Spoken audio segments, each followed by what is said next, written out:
This conference will now be recorded. All right, welcome everyone to the Live Well Kingston Commission meeting. It's a little hard to see empty squares, but I know you're all there, so hello again. So thanks again for joining the Live Well Kingston Commission meeting. It's August 19th. My name is Emily Flynn. I'm the Director of Health and Wellness for the City of Kingston, and I coordinate the Live Well Kingston Commission. That's this. And then the commission has sub-focus teams of Eat Well, Play Well, Travel Well, Heal Well, and Age Well. I think I got them all there. So let's see, before we begin our meeting, hi Adam. Our meeting is recorded, so if you'd like to hide your camera, you're welcome to, or you're welcome to keep it on, whatever you'd like. And I'm reading our kind of meeting notes here, or our meeting guidelines. Let's see, it's good practice to mute yourself if you're not speaking to avoid background noise and feedback. As organizer, I reserve the right to mute anyone. State your name clearly for our audio listeners. Both video and written transcripts of this meeting will be available to the public on the city's website. As the organizer of today's meeting, I reserve the right to lock and pause the meeting to eject anyone who has behaved inappropriately. That has never happened here, but I have to say that. First.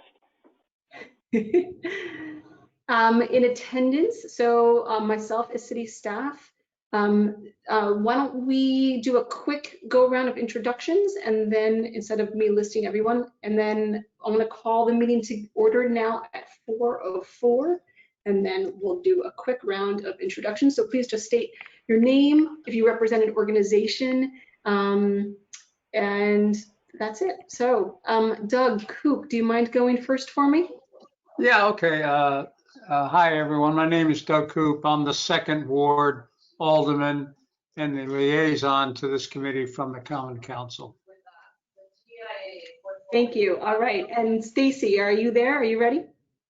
Hey there. Yes. Hi, Stacy Pratt with the Ulster County Department of Health and Mental Health. I'm the Public Health Education Coordinator.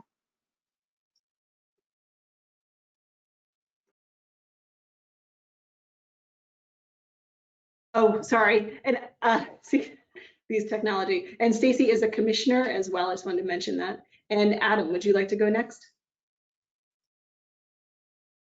Hi there, good afternoon. My name is Adam Billingsley. I am the Program Director for Mental Health Awareness for Health Alliance. Thank you. Freddie, you're up next on my screen. Good afternoon, Freddie Garcia, Regional Director for Diversity and Community Engagement for Health Alliance of the Hudson Valley.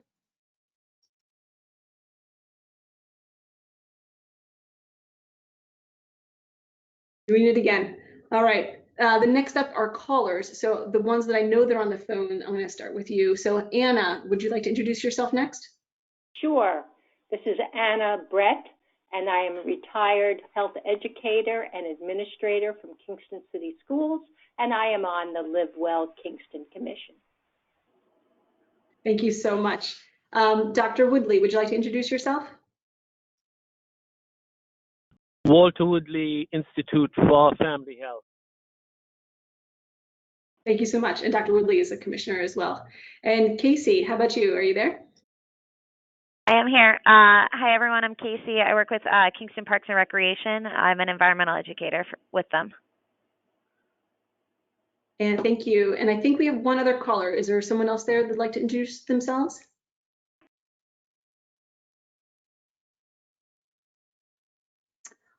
All right, then I'm going to get going. And if that person would like to jump in, please do. So on our agenda today, I'll just kind of go through quickly what we have on the agenda.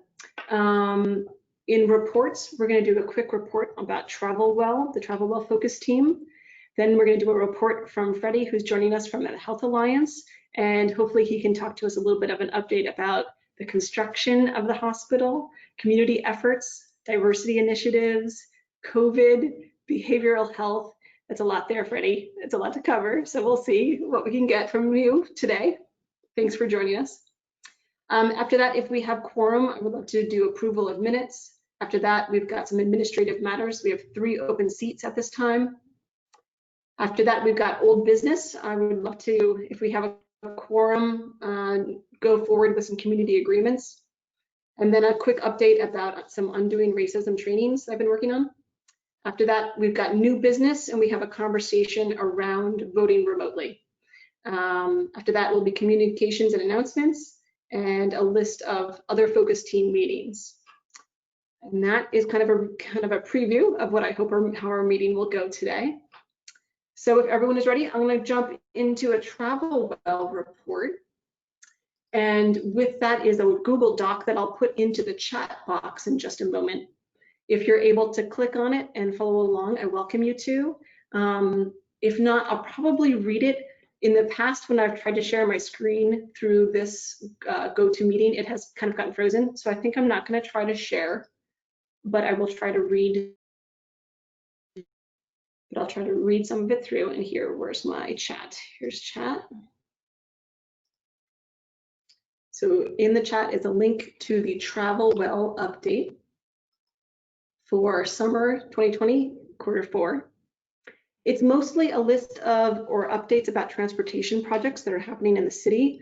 I'll read through them a little bit, but if anyone has any questions, I could try to answer them.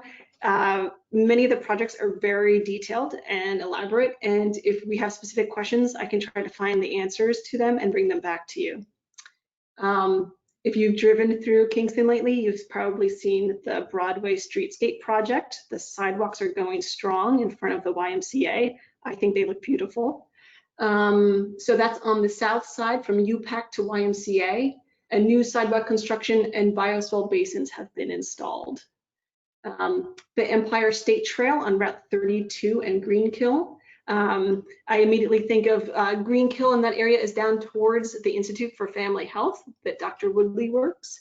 The construction has begun and part of the trail has been cleared and paved. On Greenkill, it is a separated bike lane and it looks, I can't wait to ride my bike on it. It looks wonderful. The landscaping has not been involved yet, but we are promised trees that will replace the trees that were there before. And I believe that the road widening has happened on Route 32. The Kingston Point Rail Trail Phase 2. So if I had a map, it would be better to explain this. But if everyone is familiar where the rail trail has recently been paved here in the city of Kingston, from Walgreens down to the Kingston Housing Authority, that's Phase 1. Phase 2 was supposed to be from the Kingston Housing Authority down to the Trolley Museum on the Rondout Creek. That project is on pause. It's our understanding that it's lack of funding that's on pause right now. And they're going to try to pick that up and look for grants when we can in the future. Unfortunately, that's kind of a significant segment that we're going to try to close at some point in the future. In the meantime, if anyone wants to try to use that path, there is a sidewalk from the Kingston Housing Authority down to the waterfront. It's a little bit overgrown, but it is passable. So there is a way to get down without having to go on up through Garrigan Drive and then down through the Rondout. And take a breath here. Next up is the Kingston Point Park upgrades. New parking will be where the old playground used to be, right as you go to the beach.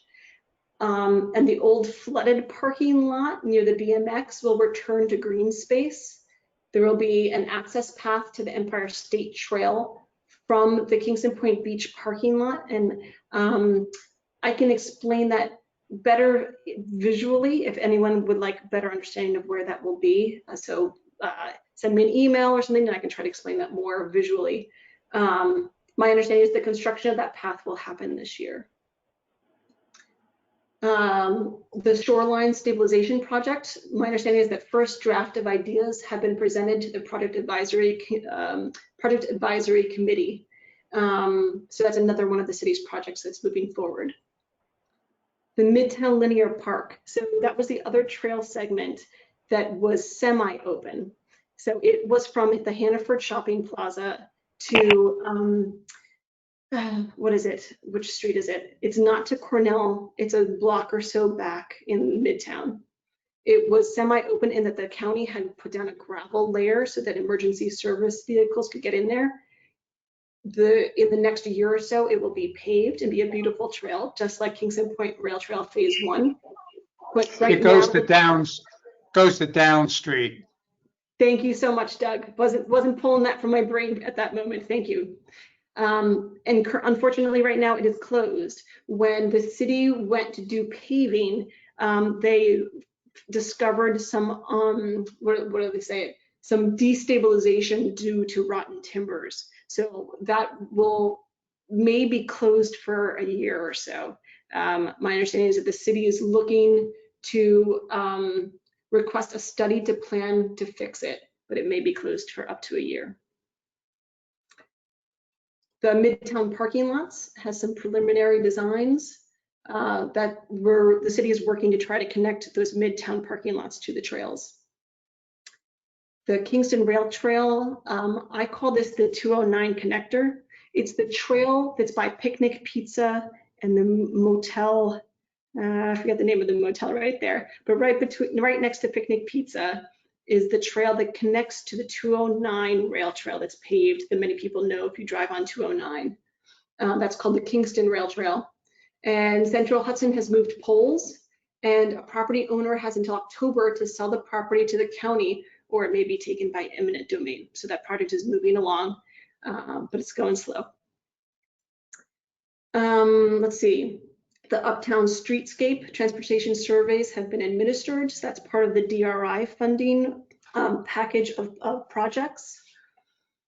The Hasbrook Delaware Parklet, that's a little parklet that's on the Green Line near 9W sort of. Previous grants were not successful, so that project is sort of on pause for now.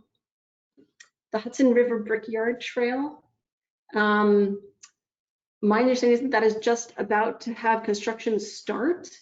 This trail is kind of where the AVR Promenade property used to be. It's now the property that Scenic Hudson has bought.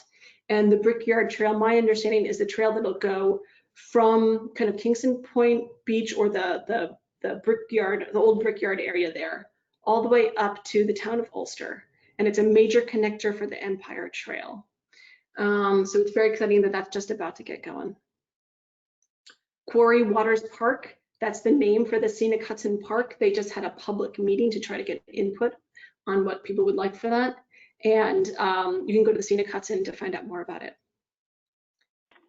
I just want to mention the Pedestrian and Bicycle Master Plan. That's a plan that the city was awarded a grant from the state DEC for $60,000 with a $60,000 matching grant. We went into contract in December. We created a request for proposals, but we didn't have time to send it out before COVID happened. And then right now in this state of things, we have an alderman with us, but we have been assuming that the Common Council probably would not be interested in bonding for that 60 grand match. So the staff here at City Hall is trying to come up with a plan for how to do that work internally. So we are asking the DEC for a budget amendment to possibly change the way that the match works. So the Pedestrian and Bicycle Master Plan is still going forward, but we're trying to reconfigure it during these COVID times. I want to mention that Ulster County, the Transportation Department, is doing a long-range transportation plan. You can go to the Ulster County website to find out more about that long-term plan. I believe it's like a 25-year plan. They have to update it every 5 years. They just did a series of public meetings about it. It's a great time to put an input for the kinds of transportation that you would like in Ulster County.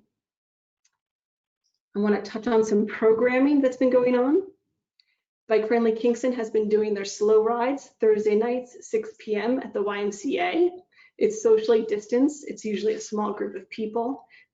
Each week is a different ride that's going on. Check that out. The best way to find out about those rides is the Facebook group. So the Bike Friendly Kingston Slow Rides is what they're called. I just met with Casey at Parks and Rec today to talk about doing a potential bicycle ride to support the Parks and Rec department. So that might be coming up this fall. So look for that. And there's talk about trying to do a Sojourner Truth Life ride. It's kind of based on the Sojourner Truth walk that has happened in years past. And the idea is to maybe try to do that as a bicycle ride as well. Other programs, Tom Polk at the Y is doing a Fix a Flat, let's see, next Wednesday, August 26th from 5:30 to 7:30. There's a suggested donation of $20. If you want to find out more about that, you can go to the YMCA website or call Tom Polk at the YMCA. Lastly, I don't know if I can show it to you, but I want to point out that some beautiful bike shelters were installed at the Kingston Plaza in the last month or so. They're gorgeous. As kind of I'm showing my transportation nerd here. It's bike racks at the Kingston Plaza have been wanted for a long time. It's a transportation hub. It's a place where people get their groceries and their food. And it's really exciting that there was 3 very comfortable covered bike rack shelters that were installed. And the Kingston Plaza paid for that. That was not a city project. So that's kind of my Travel Well update. I guess I want to mention that Travel Well does not have a standing meeting at this time, unlike our other focus teams. It's mostly supporting the transportation projects that are happening right now. In the future, I would really like to try to make it a standing meeting, but that's not happening at this time. Any questions about Travel Well? There was a lot of talking. I'm going to try to catch my breath. Any questions? No question, Emily. This is Doug Coop. I just got to say that Kingston Point Rail Trail is one beautiful ride. I've been doing it almost every morning for the last 2 or 3 weeks. It is you just start at Jansen Street to back up Walgreens, and you go down. It's fun going down the hill, and you end up at the river, the sun coming up. It's just a glorious sight. And coming up, you got to keep in shape, but it's a lot easier coming up the trail than going directly up Broadway. It's not too bad. It's 15 minutes of hard work coming back. I really recommend it. It is really wonderful. So, thank you for that testimony. The bike trails that we have in here are, it's just growing. That's great development. Thanks. I agree. Yeah, thank you for that. It's a gift to our city, I believe. All right, any other questions? Otherwise, we'll move on to Freddie to hear about Health Alliance and what's been going on there. All right, last call, or jump in later with a question. So Freddie, take it away. All right, well, thanks, Emily. Thank you, everybody. So this is, it sounds like a long list, but it's not gonna be as in depth and specific, more kind of general updates from the hospital. As you all know, we've been kind of in the midst of the COVID crisis in a sense, and trying to kind of stay above water in terms of obviously being there for the community and for our staff and for our nurses and doctors who've been on the front lines of it all. So I like to first start to thank everyone on here for all the tremendous support that Health Alliance has received in the last couple of months. I mean, we've gotten everything from letters, phone calls, to about over 5,500 meals from the community to feed our staff members. So that's greatly appreciated. So again, want to, from the bottom of our hearts, thank everybody on the call, because it certainly was a collective effort from start to finish. Well, we're not done yet, but as you know, in a better place today than we were back in April. Obviously there's a couple of things going on at Health Alliance. One major one, which if you're close enough, you can feel it or hear it, and is our construction. Every day I'm in the office, my office shakes. Adam is right next door. He knows what that exactly feels like. So they're blasting rocks, they're moving things, they're shoveling, they're kind of getting things done as quickly as possible. During COVID, they did stop for a little bit, but then ticked back up once construction worker was able to go back to work. the timeline as of right now may be a couple, of months off. But I would guess that, obviously they were doing everything in their power to end on time, which my recollection was it was a 2-year project from the groundbreaking back in the fall of 2019. So we'll see something hopefully during or around the fall of 2021. So that's looking good. And again, just to remind folks, the idea here is to build out and expand the Marys Avenue campus, which was the Benedictine Hospital, and then move all of our services from Broadway, which was the Kingston Hospital, to Marys Ave. And that includes everything from the emergency department, imaging. The entrance will be a brand new entrance, expanded, more accessible. We'll have a same-day surgery suite. A family birthplace will get a new office, and then we'll do some renovations of existing offices within the hospital as well. So a multi-approach to creating a more technological and easier to access hospital for our community. The next thing, COVID, I won't spend too much time.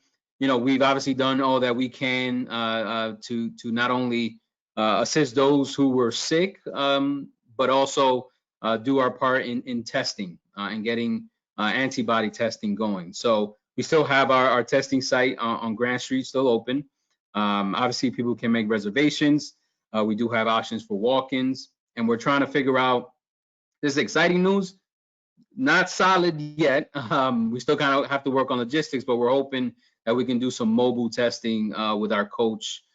We've been in conversations with the Mano a Mano group and some of the farm workers, and so we're trying to figure out if there's a way we can assist in that process. So that seems promising and exciting nonetheless. So the other piece that I mentioned, obviously, across the country, we're dealing with the social unrest, the Black Lives Matter movement, and as a hospital, we tend to everyone in our community. So one of the things that we're doing within our diversity and inclusion space is starting this September, we're doing 3 types of training for our staff members on a rotating basis. So one is unconscious bias within healthcare specifically. So some of the things that our nurses, doctors, and staff members should be thinking about. The other one is how to be an ally. So I think there's a lot of people who want to help and not sure how to. So this training will kind of guide them through that process. And then the last one is back in the fall of 19, we passed our LGBT policy from Westchester Medical. So we're doing some trainings around our policy. What does that look like? What should you know? How do you react to certain situations, et cetera? So again, we're expanding this as we go. This is kind of and they're all going to be virtual, unfortunately, even though it's internal just because of COVID. But again, I think it would be a great way to start transitioning our internal discussions about some of the things that are happening across the country. And I think. An update on behavioral health? Oh, yes, thank you. So behavioral health is certainly something that has been on the forefront of the news and conversations. So and again, I am not a clinician. I am an administrator, and I will take questions at the end, but just to kind of briefly cover that. So as we understand it, we moved from Health Alliance some inpatient behavioral health beds to Mid-Hudson Regional in Poughkeepsie and Dutchess County. And part of the reason was because of the COVID situation and trying to free up space as an overflow hospital. So that was the initial reason. Obviously, we understand that behavioral health is extremely important. Mental health is extremely important in our community, and there's a big need. With that being said, I want to make it very clear that we did not get rid of our behavioral health, mental health kind kind of response. So we still do outpatient behavioral health. What we don't have is the inpatient beds for behavioral health. So if someone needs to go to the emergency department, we assess folks right there. If they need to be transported to Mid-Hudson Regional, we're happy to do so. We're also looking at, we're actually having conversations with different partners and community organizations about hopefully expanding those services, between, adult and adolescent, addiction, rehab, detox, the methadone clinic, because again, I think, this is a county-wide issue, right? And what we realize is that Health Alliance isn't going to address it by itself. We need community partners and organizers and ways to address this in its totality. We also, in our physician group in Kingston, we actually are currently in the process of hiring a clinician with us as a specialist in behavioral and mental health. So again, part of it is, as you see a doctor, we want to, in our physician group, want to make sure that people gonna go through that, have that as an access point.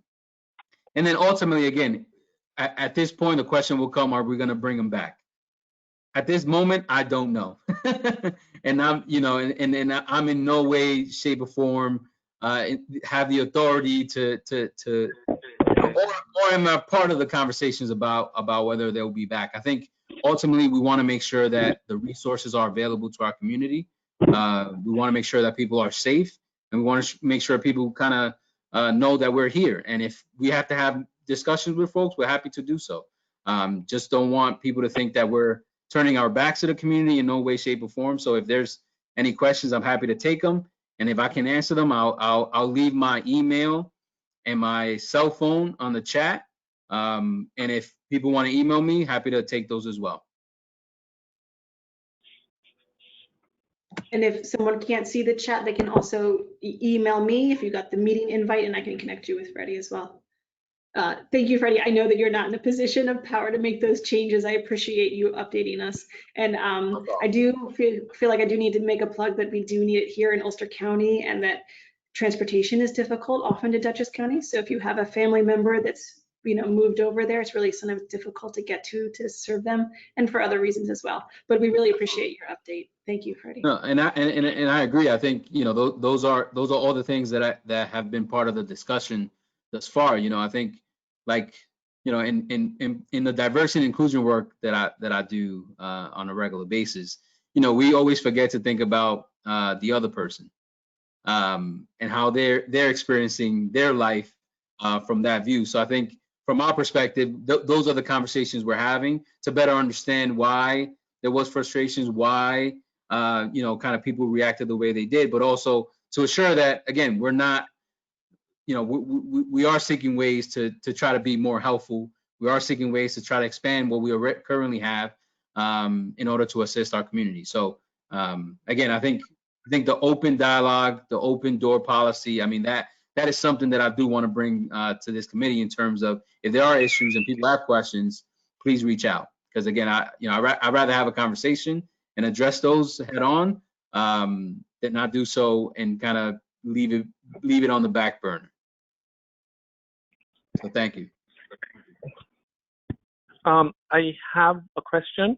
The behavioral health, is it that you are going to do out of office? Is it going to be virtual, or is it going to be in person?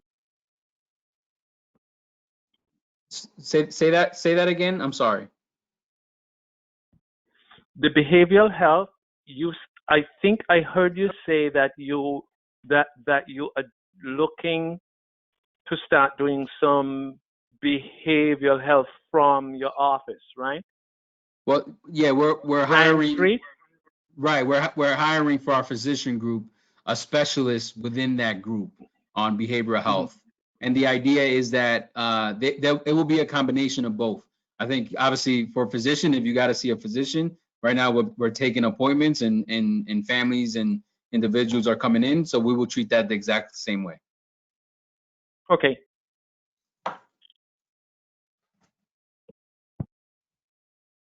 Any other questions for Freddie this time? All right, thank you again, Freddie. A pleasure to have you. Anytime. Maybe we'll try to have you come back, for more updates at some point. Yeah, hopefully I'll bring some pictures on the construction too. I'm sure people would like to see that. That would be great. Thank you. All right, moving on to some more kind of commission business. We don't have a quorum here tonight, so I'm going to move past approval of minutes and the administrative matters of an open commission seat. And in fact, also the community agreements. So the next step for the community agreements was to try to maybe make a motion to have that kind of adopted. So I think that we will move past that. The undoing racism trainings, I don't have a whole lot to report, just that it's still a priority, it's still a goal. I participated in a People's Institute training workshop, and I was looking to do some research to see if they would be a good organization to bring back here to do trainings. They are currently very busy, and I think it's going to be difficult to book them to do a training for our commission. So in the meantime, I guess I'm also looking for a little bit of advice for how to go forward to do that kind of a training without being able to hire someone to do it for us.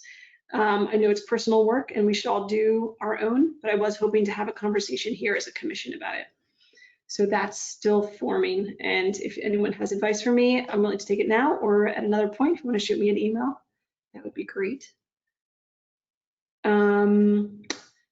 Next up on here, I had new business. I think it's probably good to talk about it, even though we won't be able to vote on it tonight. So let me, before I do that, let me do one other thing. So I did mention that we have 3 open commission seats. In the chat box, I'm putting the link to the survey, to the application to be a commissioner. If you know anyone who would like to be one, that is the link to go to apply. If you don't have access to the chat, you can also go to the Kingston City website. And I don't know what section it is, but if you search Kingston boards, you will get it. Let's see. So my document is loading up. Okay. So we had a discussion at the last meeting about could we do some of the motions and business here remotely. That has come up because we have not had great participation during these kind of COVID times, which is very understandable. It's a tough time for everyone. So I asked the corporation counsel, the lawyer for the city, if we could be able to do that. And his answer was yes, that our commission would be able to do voting by email. Part of that has to do with because our commission is advisory. It's not a commission that controls the spending for the city and that kind of work. There's a distinction there, is my understanding. In our discussion via email about that, one of our commissioners, Jerry, suggested instead of emails, which can kind of flood our inboxes, could we create a Google document where we list our motions and document the discussion? That document could also even be public. We could keep that on the Live Well Kingston website and people could kind of see it in real time. And we would have it only be accessible to commissioners, for example, to make edits. So if you're interested, in the chat box is a link to that proposal, that document of how it could be formed and constructed. If there's anyone that would like to give feedback or thoughts on that, we won't be able to vote on it tonight, but if someone has a suggestion of how we could organize it better, or if there was another way to go about that, the ultimate goal is to be able to do commission business when our lives are busy and under stress. Any thoughts around remote motions?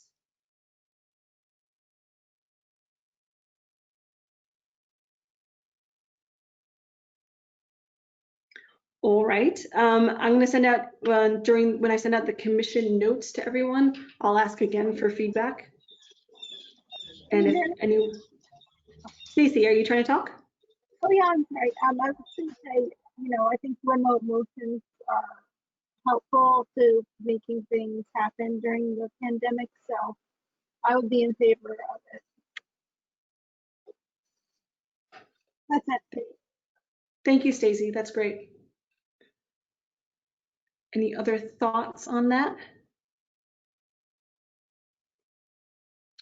All right, again, I'll send out some more information about that with the notes if you want to dig deeper into that. Announcements and communications. I think I've covered most of my stuff.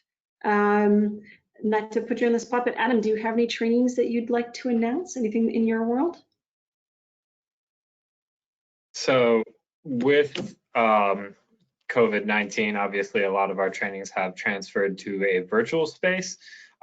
There are certain limitations and parameters around the trainings that we do offer.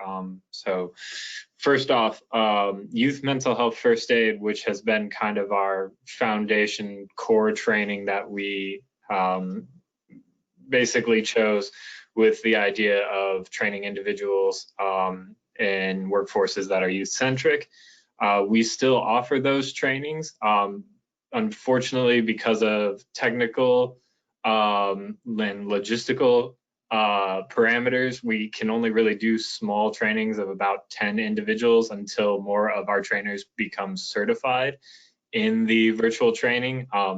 It is kind of complex getting an 8-hour training into a palatable Zoom version. So it is a self-paced 2-hour kind of webinar. It's very interactive and the content has been updated, so it's very culturally relevant. And I don't know, I know Stacy, I believe, has taken the course. All of the content is brand new, and it's very much it's a very good training if you're interested in learning how mental health challenges develop through youth. It touches a lot on ACEs now, which it didn't in the past, but that was because it was about a decade old and I don't think ACEs had really caught on. But now the material definitely reflects the movement and focus on these as well. Yes. You want to explain what ACEs are? Yeah, sorry to use acronyms. So ACEs is Adverse Childhood Experiences. Generally, this is a pretty brief questionnaire that you can take on your own, and it is a calculus. So it's on usually a scale from 1 to 10. If you've experienced any type of domestic violence in the home life, neglect, any types of emotional abuse, if there's been divorce or incarceration in the immediate family life, a lot of these things are adversity and disruptions that have pretty significant health consequences, both mental health and actually medical, physical health consequences later on in life. And the higher your score is, the more likely you are to have issues with substance abuse, with hypertension, with heart disease. So there's a lot of consequences to this, but it's also really revealing and for individuals that I believe IFH does these ACEs screenings now with their patients that come in. And if you are able to kind of identify these things a little bit earlier on and promote some resilience, there are better outcomes for these young people and these individuals. Now, with our training, it sort of is parallel to that in the sense that it helps you identify some of these things. Young people are not always totally aware of what is happening, and they aren't always able to articulate exactly the mental health challenges that they're experiencing. So having a set of tools that make you a better observer for the young people that you interact with, whether professionally in your family life, you can be more preemptive and be able to kind of address some of these concerns before they become much larger issues. Young people and in most cases even adults, when they're experiencing mental health challenges, take often years to actually seek treatment for it, and by that time these issues, these challenges have manifested themselves into behavioral disruptions that are quite impactful to your ability to perform your daily tasks, whether it's work, study, or personal relationships.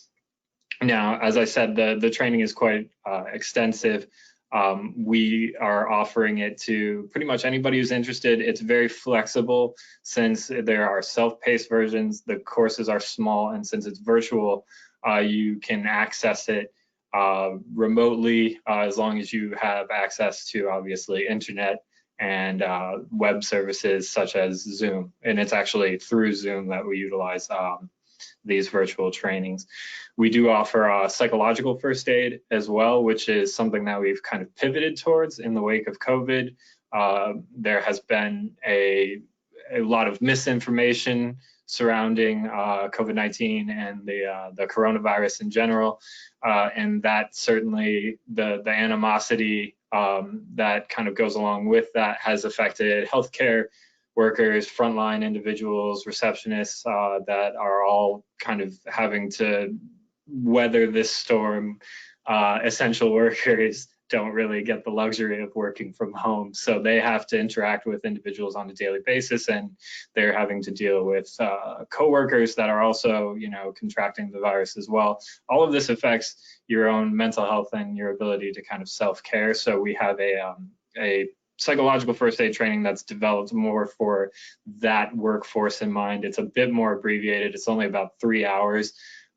This one also is available virtually with a 2-hour self-guided portion and a 1-hour group seminar that we offer virtually online. And Freddie's taken it, and we've kind of piloted it internally in our own workforce, but we've offered it at least beforehand to the county, and they, I believe, were trying to get a task force set up. Unfortunately, with COVID, it was initially a in-person training, and I'm not sure if there's been any follow-up with that.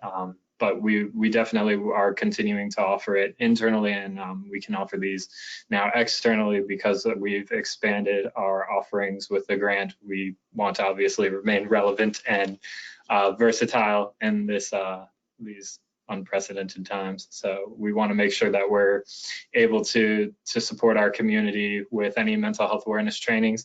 And SAMHSA, the Substance Abuse and Mental Health Services Administration, which is a federal operation that provides the grant funding for us, they are very understanding with the current situation and have allowed us to basically choose whichever programs are needed in our community as long as they're surrounding mental health. So I believe Tamara Kruper is doing a Safe Talk, which is a suicide prevention, a training surrounding suicide prevention in Woodstock. I don't have the date on me at this point, but if anybody's interested, they can reach out to Emily, and Emily can get in touch with me, and I can connect them with those services as well. So we're definitely trying to be as robust as possible, but at this point, it's really just a matter of recalculating the demand, at least for youth mental health first aid.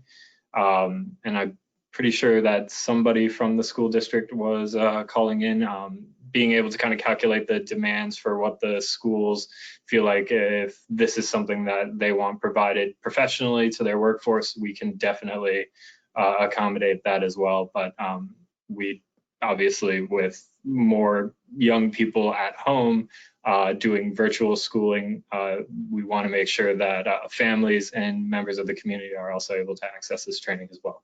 And it's free to anybody to take through the grant. So, but nothing for your time. So Adam, you mentioned they can get in touch with me, which is absolutely true. Is there another website or a phone number or another way to find out more? Sure. So I will, you can always reach out to me. You can either call the Benedictine Hospital and they can direct you to my personal line.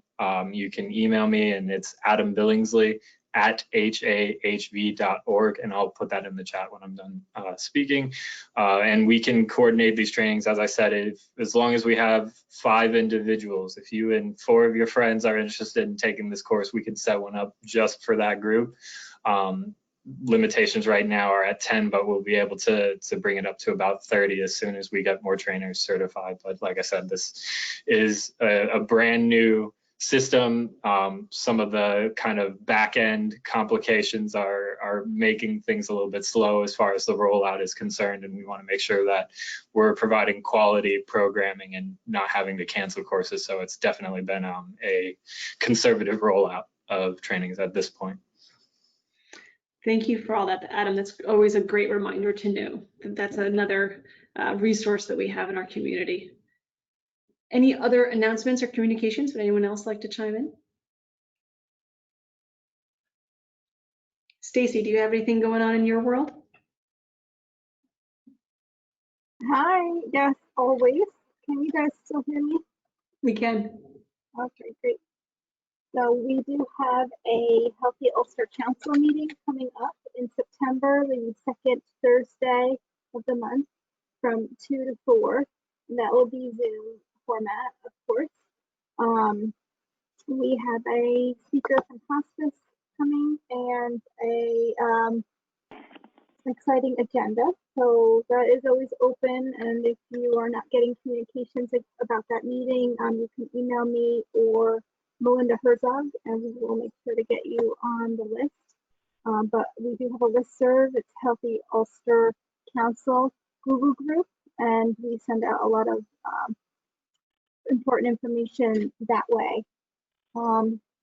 Additionally, Healthy Ulster Radio is always looking for guest speakers, and if anybody would like to come on and share with our listening audience in the Hudson Valley, anything they want to get out there for on behalf of their organization, we appreciate getting your participation or even your referral of who you think or a topic that would be of interest.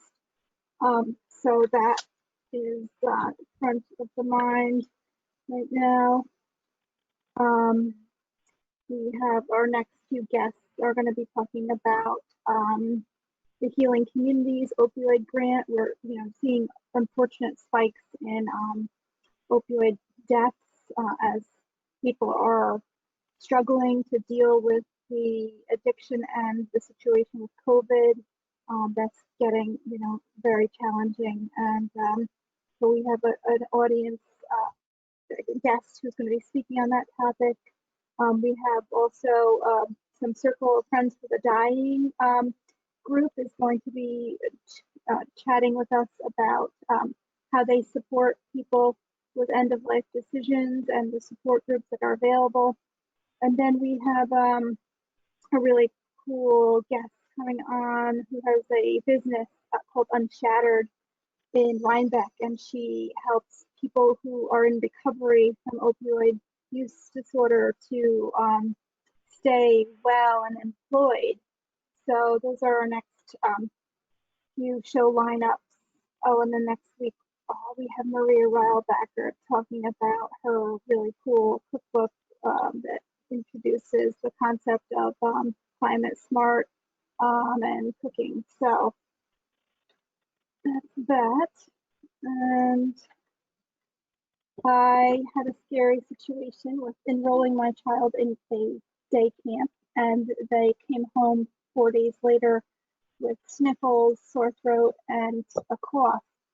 And I think it's a snapshot of what parents are going to be dealing with when schools start to open up. It was really the typical window of exposure. And so we recently were able to luckily get to the urgent care center and rule that out. And he, was not positive for COVID or strep. It was just a typical viral infection. And I think that it was disruptive and stressful, and I intended to work the full week and then ended up taking time off. But most parents, are going to be faced with that. A lot of kids haven't been exposed to the circulating germs, so it's going to be coming up, and we'll just keep, ruling it out or ruling it in and moving forward from there. But I'm kind of excited about doing distance learning for a little while longer until we get a handle on, this situation. So that's that. Sorry, I rambled. Thank you for all that, Stacy. And I put your email in the chat box, And for callers, they can contact me and I'll put them in touch with you if they have any questions or want to be on the radio program. I've done that. It's enjoyable. It's a good experience. Any other announcements or communications before I move on to listing some focus teams and other events?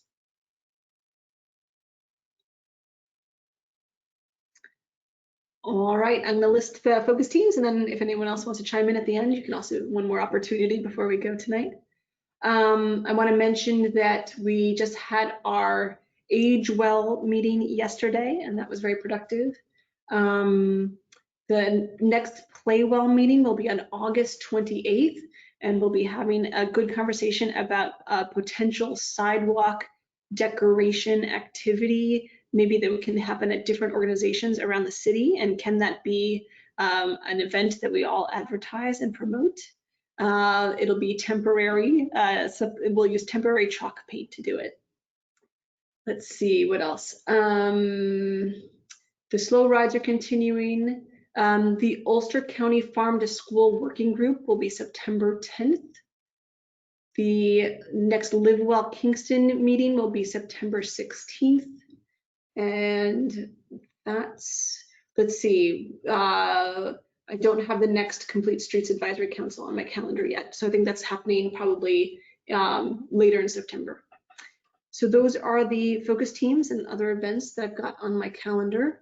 Last chance for announcements, communications, or other comments at this time before we close up our meeting. Yeah. Doug, that's it? Yeah, just a question, and I asked this, sorry to say I'm ignorant of this, but what are the activities of the Age Well focus team? I'm not familiar with that. Just very briefly, Sure. as one who's aging along with everyone else. So just like our other focus teams, it's a focus team that looks at health and trying to support seniors in our city. Most well known of our projects is probably the Cyber Seniors program. That's where they bought low cost computers and put them at Yasmin and Governor Clinton. And then they matched up high school students to show them how to use those computers. Okay.